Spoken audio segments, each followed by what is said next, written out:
Okay, hi, good afternoon. It is Wednesday, June 3rd.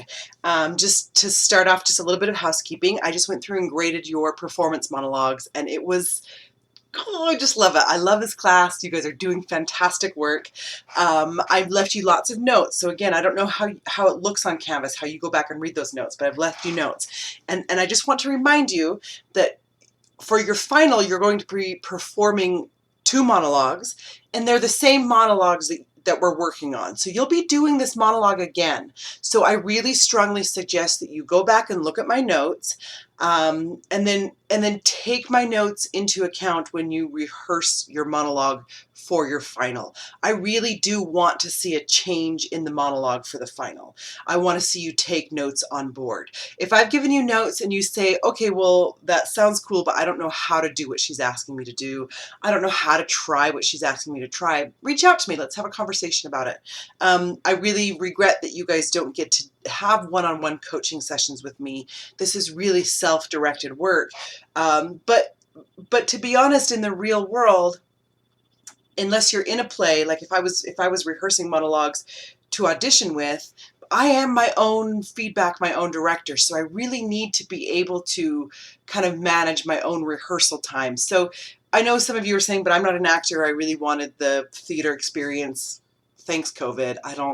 I feel bad. For those of you that are actors or have a future in theater or film, this is a really good chance for you to practice self-directing, self-guided rehearsal. So again, you're going to be performing that monologue again. Go back and read my notes. I want to see my notes affect your monologue, and I want to see it change. Okay, now on to your assignment yesterday. Your task, week 4, task 1A and 1B. It was fantastic. Most of you just absolutely nailed it. It was so nice to see how that works for you. And I hope that you noticed that with a different objective, or rather the same objective but a different tactic, trying on a different tactic really affected your voice and your physicality.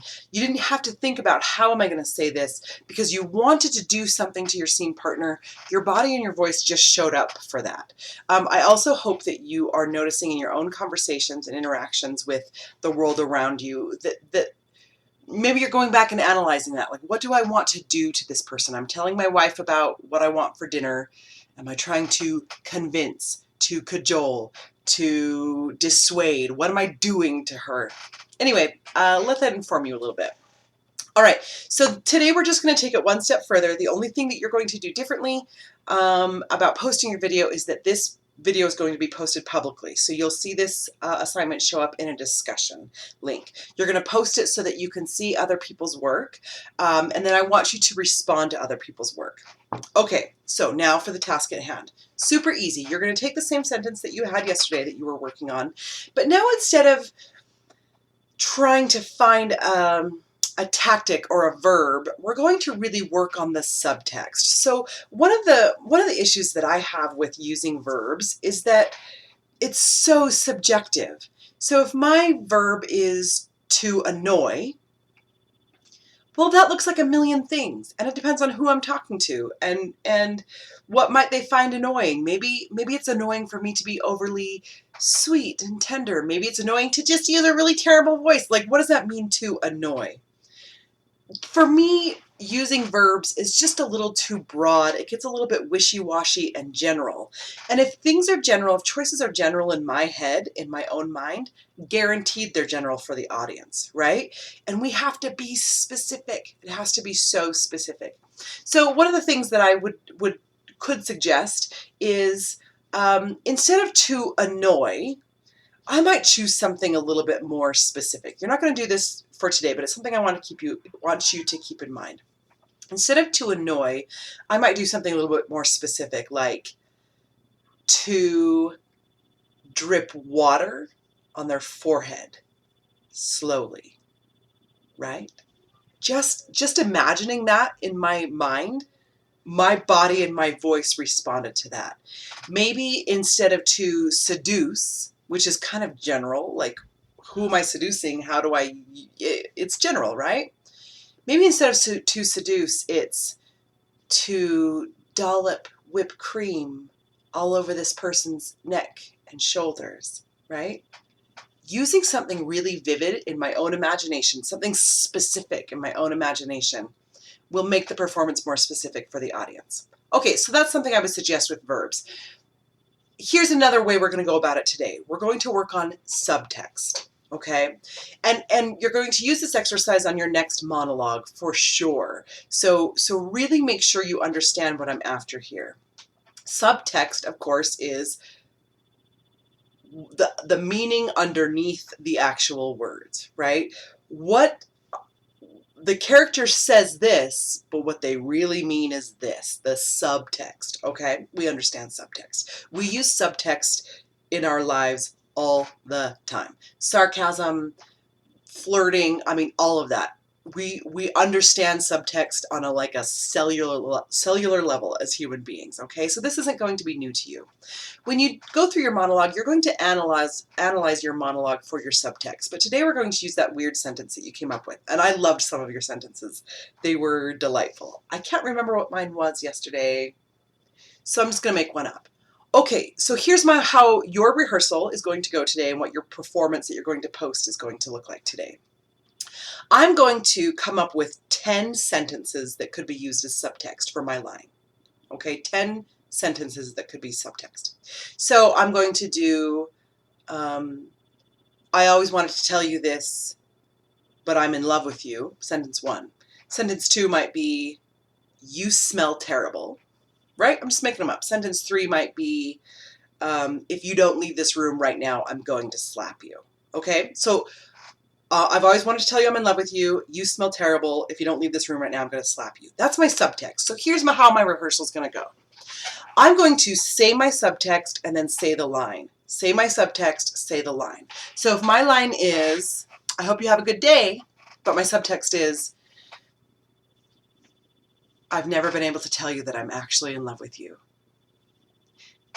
I hope you have a good day. You smell terrible. I hope you have a good day.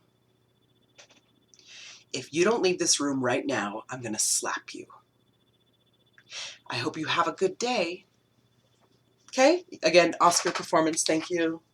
Well done, Liz Golden. Okay, so the idea is that you're going to, and go ahead and say the subtext maybe 3 times in a row before you say the actual text, just to really check in and tune in with how the subtext, the different meaning is affecting you physically. I've always wanted to tell you that I'm in love with you. I've never been able to tell you that I'm in love with you. I have to tell you I'm in love with you. I hope you have a really good day. Okay, really, really let the subtext work on you physically, okay, before you say the actual text. So you're going to come up with 10 sentences, you're going to rehearse them, you're going to mess around with them, and then you're going to choose the 5 that you really feel like, for example, get out of this room before I slap you. I really connected to that for some reason. So I'm going to use that in the performance that I'm going to record and post for everybody to see. Choose the 5 that really have an effect on you, okay? Another thing to keep in mind, remember that using verbs and using subtext isn't about imposing a mood or a feeling on yourself. It's about what you're trying to do to the other person. And you have to trust me when I say that we really do notice as an audience when you are kind of self-indulgent and more concerned about how you feel rather than about what you're doing to your scene partner. So to say, I'm going to be sad this next time I say it. I hope you have a good day. You just kind of get like a general wash of a scene. It's not specific enough. It's not interesting. It's not you. It's not authentic. It doesn't come from your guts. And we want to see your guts as an audience. There's no way around that. We want to see the tender bits, really.